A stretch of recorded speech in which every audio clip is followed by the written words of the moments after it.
UK கோவிலில் அந்த ஐயர் கொடுத்த புக்கை நான் வாங்கிட்டு வந்து ஃபஸ்ட்டு நான் வந்து பார்த்தது பின்பக்க அட்டையை தான். அதில் வந்துட்டு பார்த்தீங்கன்னா தாஸ்கனு மகாராஜ் அப்படின்னு எழுதியிருந்தது. தாஸ்கனு மகாராஜாவா, இவரை பற்றி எங்கேயோ படிச்சிருக்கோமே அப்படின்னு டக்குன்னு அதுக்கப்புறம் ஞாபகம் வந்துருச்சு. யாருன்னா இவர் சாய்பாபாவுடைய புகழை வந்துட்டு தன்னுடைய கீர்த்தனைகள் மூலம் பம்பாயில் பரப்பிய ஒரு பெரும் அடியவர், சாய்பாபாவுடைய ஒரு பெரும் பக்தர்னு சொல்லலாம். அப்புறம் நான் டக்குன்னு சரி அப்படின்னா முன்பக்க அட்டையை பார்க்கலாம் அப்படின்னு சொல்லி பார்த்தா சாய்பாபா. எனக்கு அது பார்த்தோன்னே பயங்கர ஷாக் ஆகிடுச்சு.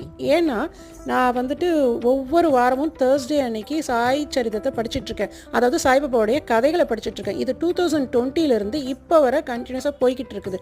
இத்தனை வருஷம், அதாவது 4 வருஷத்தில் இந்த மாதிரியான எந்த ஒரு விஷயமும் எனக்கு நடந்ததே கிடையாது.